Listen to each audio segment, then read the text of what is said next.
choke you down just like a pill.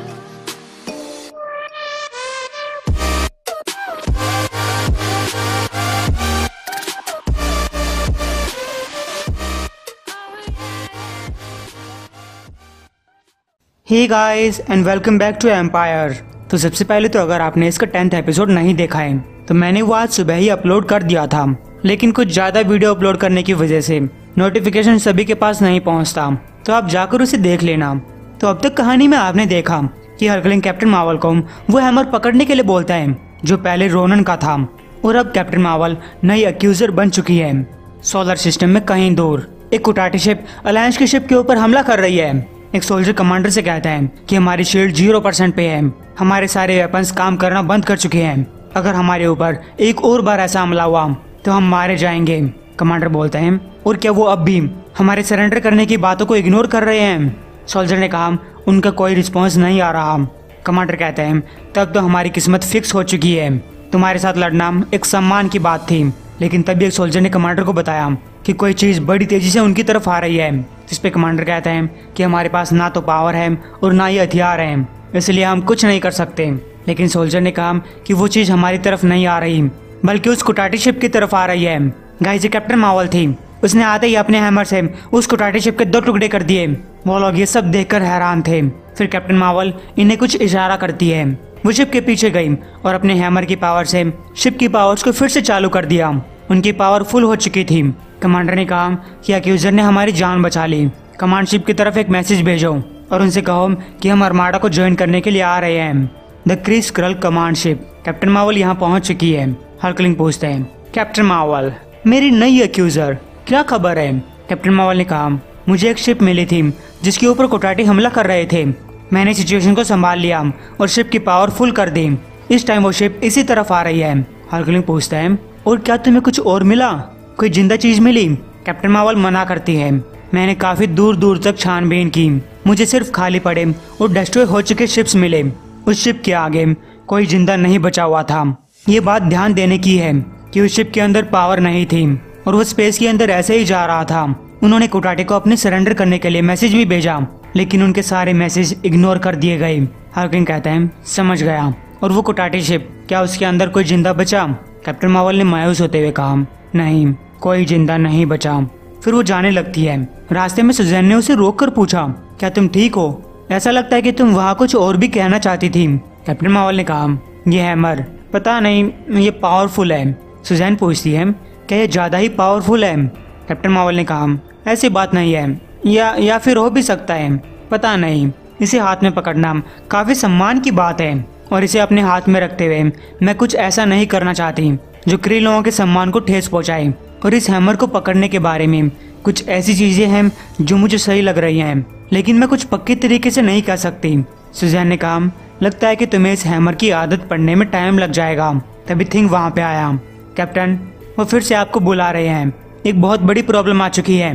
Guys, captain Marvel ने वापस अंदर जाकर देखा कि जो क्री और स्क्रल्स अब तक खुश थे वो सभी के सभी रो रहे थे। हल्कलिंग ने कहा, माफ करना कैप्टन कि मैं तुम्हारे एक्यूजर बनने के बाद इतनी जल्दी तुम्हें एक काम सौंप रहा हूँ, लेकिन एक बहुत ही जरूरी काम आ चुका है। कैप्टन मार्वल ने कहा, वॉर में कुछ न कुछ होता रहता है, बताइए मैं आपके लिए क्या कर सकती हूँ? हल्कलिंग कहता है, वेल, तुम्हारा हैमर इसी चीज के लिए डिजाइन किया गया था।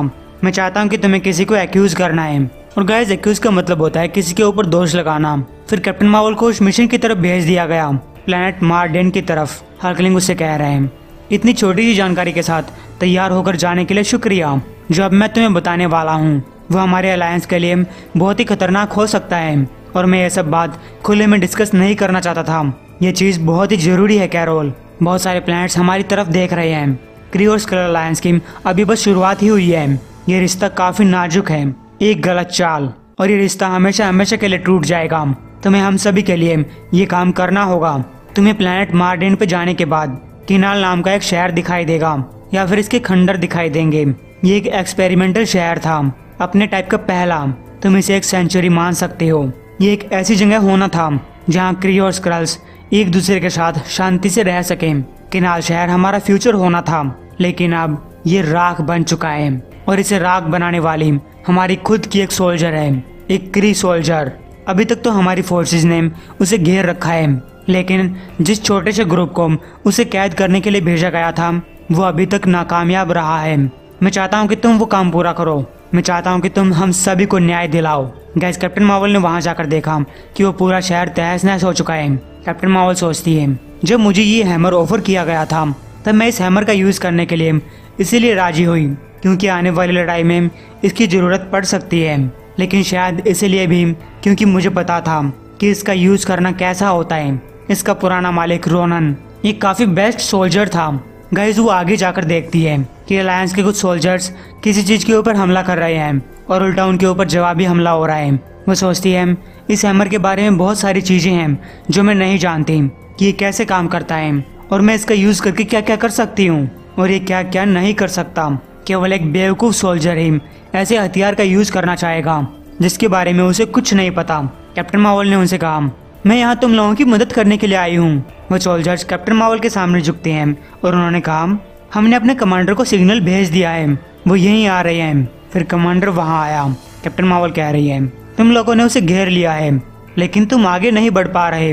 कमांडर राजेल कहता है, वो चालाक है, वो एक अच्छी डिफेंस पोजीशन पे बैठी हुई है और हमें कुछ नहीं पता कि उसके पास कौन कौन से हथियार हैं। मेरे कई सारे साथी उसके बनाए हुए जाल में फंस चुके हैं। मेरा हॉस्पिटल फुल हो चुका है। कैप्टन मार्वल ने कहा, वो इकलौती सोल्जर होकर काफी ताकतवर लग रही है। राजेल कहता है, उस इकलौती ने ही पूरे शहर का ये हाल कर दिया। हमें लगता है कि उसने विस्फोटक चीजों का यूज किया होगा। तो हाँ, वो काफी खतरनाक है। उसे क्री मिलिट्री में शामिल करने के लिए बनाया गया था। लैब के अंदर सबसे बेहतरीन होने के लिए बनाया गया, लेकिन ये सबसे खराब निकले। ये क्री लोगों के ऊपर एक धब्बा है, उसे मारा जाना जरूरी है। कैप्टन मार्वल पूछती है, क्या तुम्हें लगता है कि वो अकेले इसके जिम्मेदार है? राजेल ने कहा, हमें पूरी तरीके से पता है। हमने उसे लगभग रंगे हाथों पकड़ा है। अभी के लिए हमें उस तक पहुंचने में टाइम लग रहा है, लेकिन हम आगे जरूर बढ़ेंगे। लेकिन कैप्टन मार्वल ने कहा, यहाँ से मैं संभालती हूँ। तो गाइस, कैप्टन मार्वल अपने ऊपर होने वाले अटैक का सामना करते हुए आगे बढ़ने लगी। वो कहती है, उसने बिना रुके मेरे ऊपर हमला किया। वो काफी बहादुर है, लेकिन शायद वो नहीं जानती कि उसका किससे सामना हो रहा है। कैप्टन मार्वल जवाबी हमला करती है जिससे उसका डिफेंस चकनाचूर हो गया। वो अपने आप को बचाने के लिए उछली, लेकिन उछलते हुए भी वो कैप्टन मार्वल के ऊपर फायर कर रही है। फिर उसने एक ग्रेनेड फेंका, लेकिन कैप्टन मार्वल को हराना कोई बच्चों का खेल नहीं है। वो कहती है, सोल्जर, मैं कैप्टन मार्वल हूँ, क्रिस क्रल अलायंस की अक्यूजर। तुम शांति की दुश्मन हो और तुम अभी मेरे सामने सरेंडर करोगी ताकि तुम्हें तुम्हारे पापों की सजा मिल सके।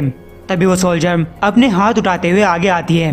कैप्टन मार्वल, अर्थ की कैरोल डैनवर्स, मैं हार मानती हूँ। ये सुनकर कैप्टन मार्वल हैरान हो गई। तुमने मासूमों से भरे हुए एक शहर को बर्बाद कर दिया और अब तुम इतनी आसानी से सरेंडर कर रही हो, मैं कुछ समझी नहीं। वो सोल्जर कहती है, मेरा नाम है लोरियल पेरिस, टोटल रिपेयर 5, और मैंने सिर्फ आज के दिन के सपने देखे हैं, लेकिन इसका रिजल्ट मैंने किसी सपने के अंदर नहीं देखा। कैप्टन मार्वल कहती है, देखो लोरियल, तुमने काफी बड़े गुनाह किए हैं। एक ऐसे शहर को तबाह करना जिसे क्रिस क्रल अलायंस को मजबूत करने के लिए बनाया गया था, और यहाँ पे रहने वाले लोगों को मार डालना। क्या तुम समझ रही हो कि तुम्हारे ऊपर कौन कौन से दोष लगे हैं, और क्या तुम अपने बचाव में कुछ कहना चाहती हो? लोरियल ने कहा, मैं समझ रही हूँ और मैं मासूम हूँ कैप्टन। वो रोते हुए कहती है, हालांकि मुझे एक वॉर लड़ने के लिए पैदा किया गया था, लेकिन मुझे लड़ाई की कोई इच्छा नहीं है, कभी नहीं थी। मैं कभी इन लोगों को नहीं मारती, इस शांति को भंग करने की कोशिश नहीं करती। मुझे उन सब के लिए दुख है, और खासकर मेरे उन साथियों के लिए जो इस वर्ल्ड के अंदर मेरे इकलौते दोस्त थे। अगर तुम इस हैमर से मुझे सजा देती हो तो मैं एक्सेप्ट कर लूंगी।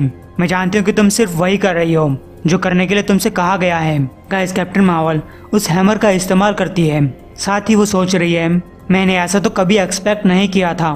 क्या ये हैमर सच का पता लगाने में मेरी मदद कर सकता है, या फिर इसे तबाही लाने के लिए ही बनाया गया है? ये हैमर मुझे कुछ चीजें दिखा रहा है, कुछ पिक्चर्स जिनमें एक क्री सोल्जर है, और शायद दूसरी पिक्चर के अंदर लोरियल को लैब के अंदर पैदा किया जा रहा है। फिर मुझे तबाही की पिक्चर्स दिखाई दी, और उसके बाद मेरी मॉम की। कैप्टन मार्वल पूछती है, क्या मारियल तुम्हारी मॉम थी? लोरियल ने कहा, हाँ, मुझे 2 महान क्री सोल्जर्स के डीएनए से बनाया गया था, वो उनमें से एक थी। हालांकि मुझे उसके बारे में जानने का कभी मौका नहीं मिला।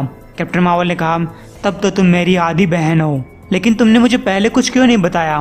लोरियल ने कहा, जो काम तुम यहाँ पर करने के लिए आई थी, उन सब को देखते हुए मुझे तुम्हें ये सब बताना अच्छा नहीं लगा। मैं नहीं चाहती थी कि मेरी मौत का बोझ तुम्हारे मन में रहे। और आखिरकार मैं तुम्हें अपनी आंखों से देखकर काफी खुश थी। कैप्टन मार्वल कहती है आई एम सॉरी। वो अपनी हैमर का यूज करने लगी, लेकिन अगले ही पल ये क्या था, वो लोरियल को लेकर यहाँ से भाग जाती है। कमांडर ने कहा कमांड शिप के अंदर एम्परर से अभी मेरी बात करवाओ। कैप्टन मार्वल सोच रही है ये कितना पागलपन है, मेरा क्री के साथ रिलेशन हमेशा ही कॉम्प्लिकेटेड रहा है, लेकिन मैंने इसे पहले से भी ज्यादा कॉम्प्लिकेटेड बना दिया है। लोरियल पूछती है तो अब हम कहाँ जाएंगे। कैप्टन मार्वल ने कहा मुझे कोई आइडिया नहीं है। उधर हल्कलिंग को भी ये बात पता चल चुकी है। तो गाइज मुझे एक बात समझ में नहीं आ रही कि ये जो लोरियल है ये पहले भी तो कैप्टन मार्वल से मिलने आ सकती थी, पहले भी तो भाग सकती थी। तो उम्मीद आपको ये एपिसोड पसंद आया होगा। एम करते हैं 1250 लाइक्स के लिए, बस अब उम्मीद नहीं करते।